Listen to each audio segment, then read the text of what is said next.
Hey everyone, we're back here in Bali to do some Brazilian Jiu-Jitsu in the gi. I'm going to be showing you guys one of my favorite armbar transitions that you can set up between knee on belly and the mount. So if you want to have tighter armbars, make sure to like and subscribe to my channel.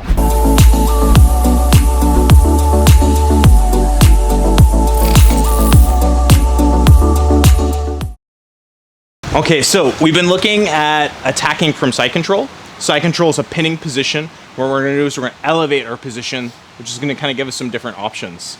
Okay, so side control is here when I have control of my partner's head with my left hand, which reaches under his head, and I pull him close to me. My right hand's going to go underneath his arm, and I'm going to grab my lock my hands together. I don't want you guys to worry too much about squeezing here. It's more to just about closing around his shoulder to create a close set of wedges, so it makes it harder for him to move around. So like, Steve, go ahead, just move a little bit for me. This is going to help me keep him pinned.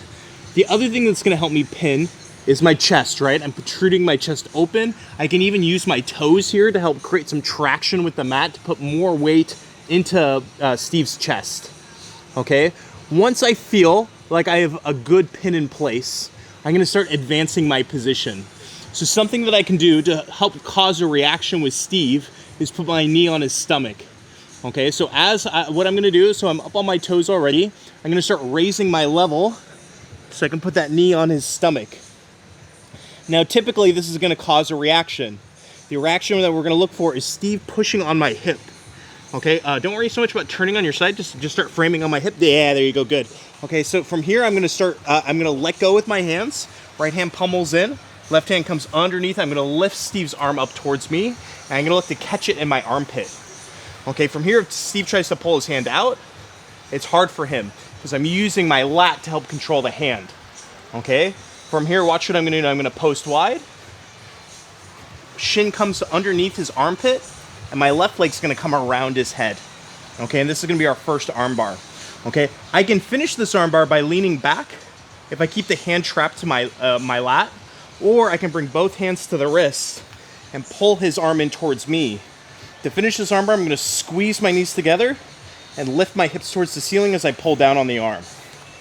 Okay, so one more time. Again, we're pinning in the side control position. And I want to cause a reaction here. The reaction is I want him to frame on my hip. Okay, so to make that reaction happen, I'm going to bring my knee up to his stomach. Now from here, I'm going to create space. I can let go, lift that arm up towards my armpit. I'm gonna slide my shin inside, throw my leg around the head. Now from here I can either fall back to finish the armbar or bring both hands to the wrist and lift my hips up to finish. We'll do it one more time. So again, think pin, change your level, grab, leg comes over the head, and you fall back to finish. Okay? I'll help. Let's try it, 1, 2. So again, like if I'm here and Steve had framed on my hip, I have that frame on the hip. Like, you guys are doing a good job, like catching the arm, getting all this set up, but now it's how we kind of balance in the position. I want you to think that the two points of balance is gonna be my left foot and my right hand. And if you guys think about coming out at a 90-degree angle with that right hand, look how much easier it is for me to move this knee around. I want that freedom of movement with my right knee. Okay, so I want you guys to think we're coming in at a 45 under that armpit. So I really want to shove this in, and that's going to help me stay tight to the arm when this leg comes over the head. And if you look, I'm dragging all this in to bring it in closer. Okay, now when I go to the wrist, I can really start to bring everything in close to me. Okay, what I don't want here is too much space. If there's too much space here, it's going to make the armbar hard to finish. So if I leave this relaxed and I pull, now look, there's more give with his arm, right? Because I'm not keeping the space tight. So pull all that in.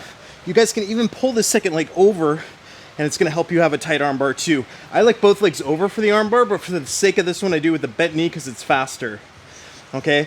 But yeah, again, the important thing to think is I need opposing forces, right? My right hand's pulling down on the arm. If you pull across your hip, you can break off the pelvis, which is a harder surface, making it a stronger breaking point. And again, lifting my hips, so a good hip thruster or glute bridge is gonna help me increase the power of the armbar. Okay, so think about getting that posterior chain going. You want to use your hamstrings, you want to use your glutes, but you're also pulling down on the arm to create an opposing force. So stay down. So again, if you guys even want to make it a little easier, instead of going under the armpit, you guys can just grab the wrist. This isn't as realistic, but it's going to help you understand the mechanics of the armbar a little bit better. So when you slide in, now you guys just have that arm right away from the start. It'll help you fit in a little bit better. The catch under the armpit is more technical, and it's more realistic to what you're going to want to use in sparring. But mechanically, for you to understand armbar, it might be easier just to start with wrist control. Okay, let's go back to it.